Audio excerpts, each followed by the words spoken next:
I'm talking about, LeBron done played one game with a broken nose too. I'm talking about an entire season with a broken finger, so you gotta rotate the ball on your shooting hand, and still was the leading scorer and won a championship. So all I'm saying to you, that there's only 2 guards in the NBA's history who were shooting guards that are above 30,000 points. Michael Jordan one, Kobe Bryant's the other. So look, there are other great players. I'm just saying, to stop disrespecting my man. Your point is well taken, however. Subsequent to that, in terms of, Tyler the Creator, I mean, there are a lot of, look, when I mention Drake, a lot of people don't even think about, I think Drake is giving voice to the emotional intensity of a male experience. Now, what amazes me, women, you talk about women, you talk about, feminism. My sister, what's your name? Kimberly, I feel like over now. Kimberly. now they dog it, women saying, man, we want you to be honest. We want you to tell the truth. And then when Drake does it, he's thirsty. Right. The hell? Now he's thirsty? Now he's thirsty? What, he's thirsty for knowledge? I mean, the man is complicated, but he's telling the truth about what he feels. So Rihanna might have dissed him, or he loves her, or he doesn't love her, and they got together and they didn't get together. He's telling us because men need to express their emotions as opposed to beating somebody up, as opposed to not being able or capable of expressing themselves and then harassing and harming another human being, other men and other women, right? Shut down. A lot of people find Tyler the Creator problematic because of the homophobia and so on, but in terms of the intense intelligence, of course. I mean, when you listen to, look, you can even listen to a JayZ. I bet you over, how many albums is there? 10, 12? 13. 13, thank you for those who are specific about the number that Jigga has. Now, you could pull from every album lyrics from different songs and entire songs. You could make a whole album, 2 albums of JayZ's politics, right? Who made a more poignant response to Hurricane Katrina than Minority Report? I mean, it's stunning, right? On point. But you don't think of JayZ as that. Kanye West, you might think he's crazy. Kanye West is a genius. He might have some crazy stuff up in there, but Kanye West is speaking about a lot of the crack music, right? That song alone. What is he talking about in terms of Jesus and what he's dealing with? On every album. So yes, I think that some of the courage, and look, by the way, when Kanye West went up here, I know Obama said he was a jerk. You remember, what was he called? A jackass?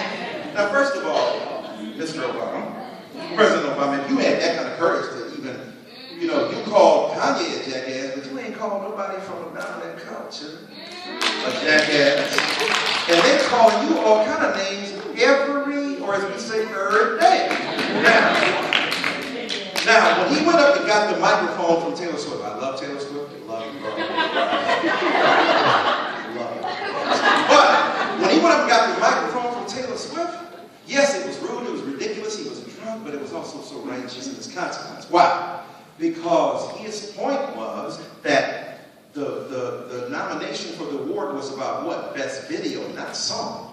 And no disrespect to Miss Swift, but all my single ladies, the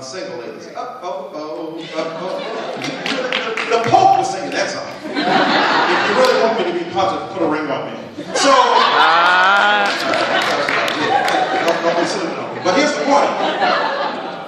So many times, women, minorities, people of color deserve stuff that they don't get, and he was just outraged. So we're going to demonize him more than we demonize these men who shoot these black boys because of their music or their dress. But we then going to demonize Kanye West, drunken, rude, yes, but also I bet you Little Richard was at home going, where was he when I needed him? When they were giving my award to Elvis, no, when they were giving my award to Pat Boone. For real? Tutti Frutti. What? I bet you Chuck Berry was at home when they were giving his award to Elvis. Yeah. Right? So he was going like, dude, show up when I need you. So Kanye West might be crazy, might be rude and ridiculous, but it's also courageous, making a point about how many people of color and women have been Taylor Swifted their entire lives. Yeah. So when I look at the kind of courage, the kind of forthrightness, when I listen to a Lauryn Hill, a Bahamadia, Janelle Monáe, not even a hip-hop artist, but a tremendous artist, then yes, I think that some of the more powerful, insightful things that are being come through some of these artists. And when Perry Belafonte jumped on JayZ, I think it was unfortunate. Mr. Belafonte is an incredible man whose bona fides are well established, but there are ways in which JayZ in his music has addressed what it meant to be. He says, back when black police were Al-Qaeda to black men.